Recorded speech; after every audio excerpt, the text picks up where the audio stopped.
Bienvenue chers téléspectateurs, nous sommes ici présents à Al-Hoceima. La Web TV est présente ici pour couvrir les travaux de la 10e édition du Congrès national de la route et nous avons l'honneur d'avoir comme invité dans notre plateau de la Web TV M. Herman Mutima Sakrini, directeur général de l'Office des routes de la République démocratique du Congo. Bienvenue M. Sakrini.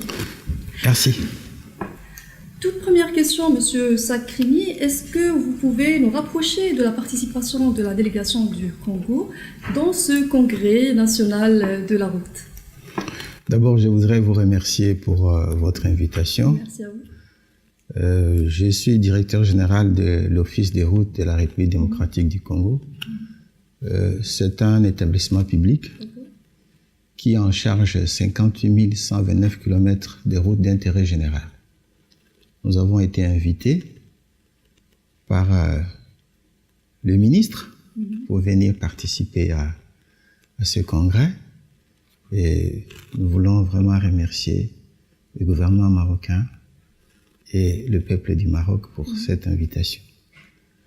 Nous sommes ici pour participer et pour aussi apporter notre expérience, notre savoir-faire et avoir des échanges avec nos collègues du Maroc et d'autres pays sur le développement du secteur routier. D'accord. Est-ce que vous pouvez nous rapprocher un peu de l'expérience de votre pays, justement, concernant la réalisation des différents projets routiers? Alors, l'élément central de ce congrès, c'est le financement et la gouvernance. Donc, par rapport à ces deux questions, nous avons aussi une expérience en matière de financement. Nous avons remarqué que les financements des routes, à un moment donné, posent des problèmes. Parce que les routes coûtent assez cher, surtout dans un environnement comme le nôtre où il pleut beaucoup. Donc, on doit s'adapter à ces réalités et nous arrivons à avoir des routes qui sont quand même assez chères. Donc, les fonds, les budgets de l'État ne peuvent pas arriver à couvrir l'ensemble des besoins. D'où d'autres expériences ont été tentées, notamment la mise en place d'un fonds national d'entretien routier, qui, depuis 10 ans, apporte un plus dans le financement de l'entretien routier. Donc c'est une expérience un peu proche du Maroc, parce qu'on dispose aussi d'une caisse pour le financement routier. Voilà, vous avez aussi cette expérience-là. Nous, ça date de 10 ans. Alors, mais nous avons remarqué que l'ensemble des besoins d'entretien n'arrive pas à être couvert par les financements provenant de ce fonds, d'où il faut d'autres mécanismes.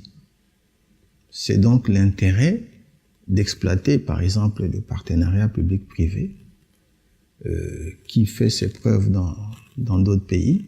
Et nous aussi, nous nous sommes lancés dans cette approche pour voir qu'est-ce que les privés peuvent apporter dans la construction et dans la maintenance des routes.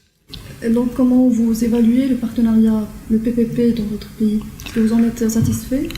Avant, travailler de façon formelle, c'est seulement en cette année ici, il y a quelques mois, qu'une loi a été édictée en ce qui concerne les partenariats publics-privés. Avant, ça fonctionnait sur la base des lois anciennes, mais c'est seulement cette année ici. Mais justement, c'est les débats que nous avons eu hier par rapport à cette question-là. En ce qui nous concerne, il y a notamment ce problème de l'offre spontanée. Quelqu'un vient et dit que voilà, moi j'ai telle technologie et je voudrais vous proposer et être bénéficiaire de la convention. Est-ce qu'on refuse? Est-ce qu'on accepte? Alors, dans notre loi, si quelqu'un vient spontanément se proposer, on dit oui, on est d'accord avec vous, donnez-nous votre étude et maintenant nous allons faire un appel d'offres. D'où ça pose certains problèmes. Comment moi je veux faire mon étude? Ça m'a coûté de l'argent et maintenant je vous amène. Et ça... Un autre concurrent peut... Oui, il peut gagner. Et quelqu'un d'autre peut gagner les marchés et finalement, alors la loi prévoit qu'on puisse remboursés. Alors, bon, mais ça ne fait pas que des heureux, cette approche. C'est pour ça qu'hier, lors des débats, j'ai soulevé cette question-là pour voir au niveau même du Maroc ou d'autres pays comment cette question est réglée. Et la réponse a été que c'est pas facile. C'est pas facile, même en Europe, et ça pose problème et ils n'arrivent pas totalement à régler ça, même si dans les dispositions de la loi, on dit oui, on va faire ceci, on va faire cela, mais sur les plans pratiques, ça pose quand même un petit problème. D'accord. Monsieur Sakrini, comment voyez-vous le processus, cette fois au niveau continental, du développement d'infrastructures routières en Afrique? Est-ce que vous êtes optimiste? Est-ce que l'Afrique est dans le bon sens en termes d'infrastructures? Je crois qu'il y a les défis sont nombreux. Mais il faut arriver à des innovations. Comme tout à l'heure, là, on venait d'avoir des ateliers sur des routes moins chères. Si on n'a pas ce genre d'approche, ça sera difficile qu'on arrive à avoir des routes et des très bonnes routes. Donc, il faut aller vers ces nouvelles technologies, les adapter aux réalités, bien sûr, de chaque environnement, et à partir de là, avoir des routes qui coûtent moins cher, et ceci permet de développer les réseaux. Mais si on reste dans des schémas classiques, j'ai bien peur que d'ici la fin du siècle, on aura encore des... Surtout avec le point que vous avez déjà soulevé, les changements climatiques, voilà. Tout le monde, donc voilà. C'est encore un défi à surmonter.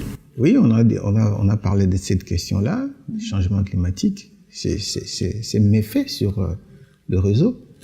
Il y a des ponts qui sont emportés, il y a des routes coupées, et bon, il faut arriver à tenir compte de ces phénomènes et de voir quelle stratégie mettre en place pour anticiper ce genre de questions. On espère toujours un futur brillant pour l'Afrique. Merci beaucoup, Monsieur Herman Mussima Sakrini. Je rappelle que vous êtes directeur général de l'Office des routes de la République démocratique du Congo. Merci beaucoup pour avoir répondu à toutes nos questions. Je vous souhaite bon séjour et bonne suite de congrès. Oui, je voulais terminer en disant qu'il faut qu'il y ait une coopération entre les pays africains. L'expertise qui est disponible ici au Maroc peut être utilisée ailleurs en Afrique, et ces échanges-là permettent d'enrichir les uns et les autres. Merci beaucoup. Que ça se renforce dans le futur. Merci beaucoup, Monsieur Herman, pour tous ces éclaircissements. Merci beaucoup. À bientôt, Inch'Allah. Inch'Allah. Merci, mes chers téléspectateurs. Vous pouvez voir ou revoir cette interview sur le site web du ministère. À très bientôt.